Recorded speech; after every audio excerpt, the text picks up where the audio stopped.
prezados irmãos, boa noite. Iniciamos neste momento mais um Evangelho no Lar. Rogamos a Deus, ao mundo espiritual superior, que nos envolvam, a cada um de nós neste momento, para que nós possamos ser atendidos nas nossas rogativas e possamos entender o Evangelho de hoje. Nós estamos estudando o capítulo 5, que traz por título Bem-aventurados aflitos. O título de hoje é Se fosse um homem de bem, teria morrido. Falando de um homem mau que escapa de um perigo, costumai dizer: se fosse um homem bom, teria morrido.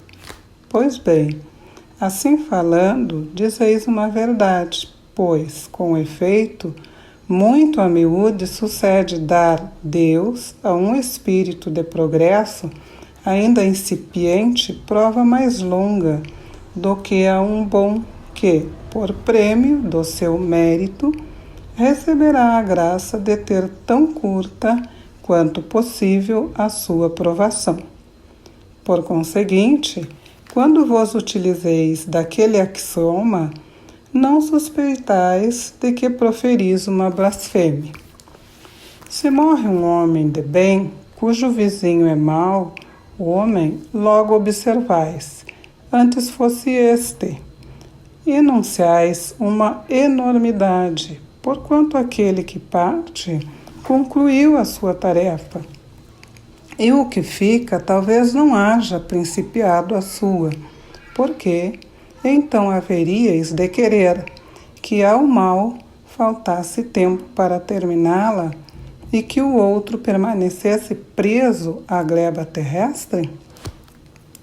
Que diríeis se um prisioneiro que cumpriu a sentença contra ele pronunciada fosse conservado no cárcere, ao mesmo tempo que restituísse a liberdade um que a esta não tivesse direito? Ficai sabendo que a verdadeira liberdade para o espírito consiste no rompimento dos laços que o prende ao corpo e que, enquanto vos achardes na terra, estareis em cativeiro. Habituai-vos a não censurar o que não podeis compreender e credes que Deus é justo em todas as coisas. Muitas vezes, o que vos parece um mal é um bem. Tão limitadas, no entanto, são as vossas faculdades, que o conjunto do grande todo não o aprende os vossos sentidos obtusos. Esforçai-vos por sair, pelo pensamento, da vossa acanhada esfera e, à medida que vos elevardes, diminuirá para vós a importância da vida material, que, nesse caso, se vos apresentará como um simples incidente no curso infinito da vossa existência espiritual, única existência verdadeira. Fenelon, Sens, 1861. Pois bem, irmãos, nós estamos estudando o Evangelho segundo o Espiritismo desde que começou esta pandemia que nós começamos com o Evangelho. Concluímos e retomamos, porque, como sabemos, estudar o Evangelho, a cada texto que lemos é um novo aprendizado. Começamos lá no prefácio, em que era anunciado a chegada dos novos tempos, das novas coisas e que haveriam de ser restabelecidas no verdadeiro sentido. Na introdução, foi feita a apresentação da obra Evangelho segundo o Espiritismo e também uma síntese do que pensavam os povos antigos sobre a imortalidade da alma e também um resgate do pensamento dos filósofos Platão e Sócrates. No capítulo 1, que traz por título Não vim destruir a lei, em que Cristo resume os mandamentos em amar a Deus acima de todas as coisas e ao próximo como a si mesmo. O capítulo 2 traz por título Meu reino não é deste mundo e anuncia assim a vida futura. Continuando no 3, é reafirmado esta vida futura pelo título Há muitas moradas na casa de meu Pai. Explicação dos mundos e a localização da Terra frente a esses mundos, e que somos um mundo de provas e expiações. E, por conseguinte, neste momento, estamos passando pelas nossas provas. O capítulo 4 diz que ninguém poderá ver o reino de Deus se não nascer de novo. Ou seja, já nos dá uma clara descrição da importância que tem cada encarnação e que nós vamos ter que nascer muitas vezes para resgatar as nossas falhas. E agora o capítulo 5 diz Bem-aventurados aflitos, e que trata esse item sobre a morte de um homem de bem e de um homem mau. Enquanto encarnados pelo livre-arbítrio, nós temos essa liberdade de esquecer os nossos compromissos assumidos enquanto espíritos que estivemos para reencarnar e assumimos esses compromissos de aqui desenvolvê-los de melhor forma possível.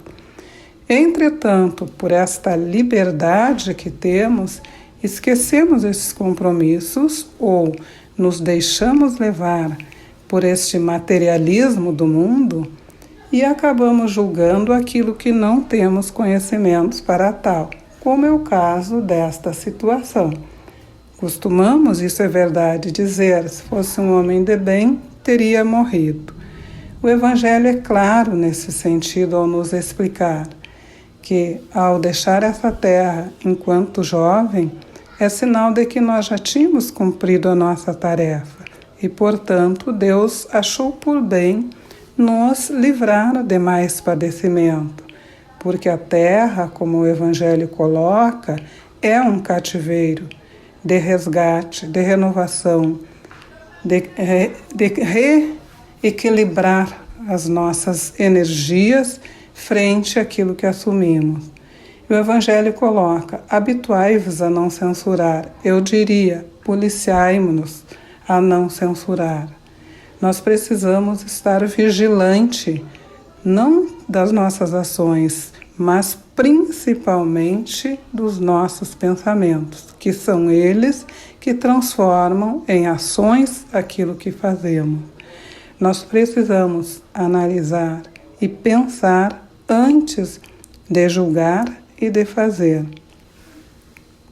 Nesta noite, então, de 26 de dezembro, em que estamos nesse período que Cristo nos deu a prova desta possibilidade de reencarnar aqui na Terra, de resgatar as nossas falhas, vamos rogar a Deus e ao mundo espiritual superior que estejam conosco, derramando fluidos salutares de amparo, de proteção, principalmente aqueles que estão doentes, que estão sofrendo de males físicos e espirituais, que estejam em quaisquer lugares do planeta, mas principalmente os doentes desse momento em que estamos vivendo, que eles sejam atendidos.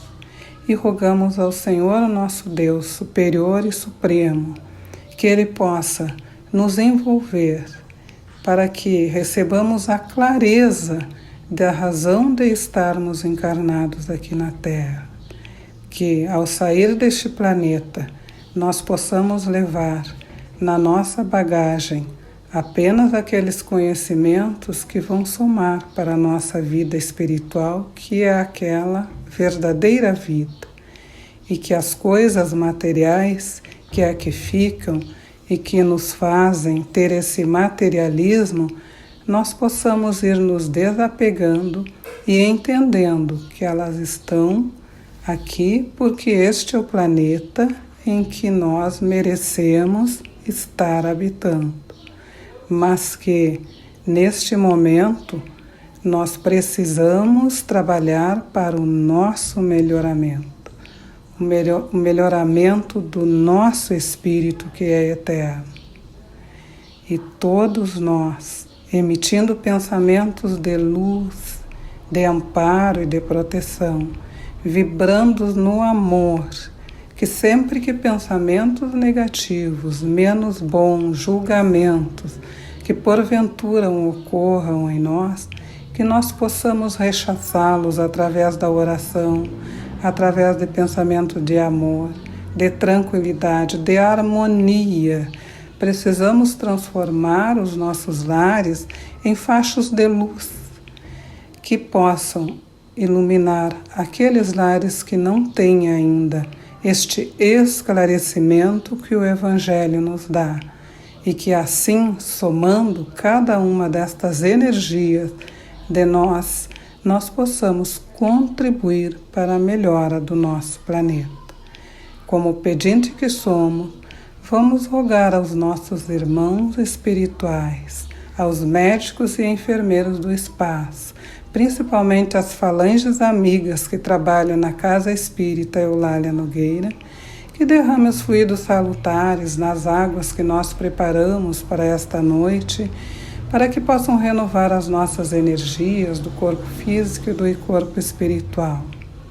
E em nome de Deus, de Allan Kardec da Caridade, nós rogamos uma boa noite a todos os irmãos. Que assim seja.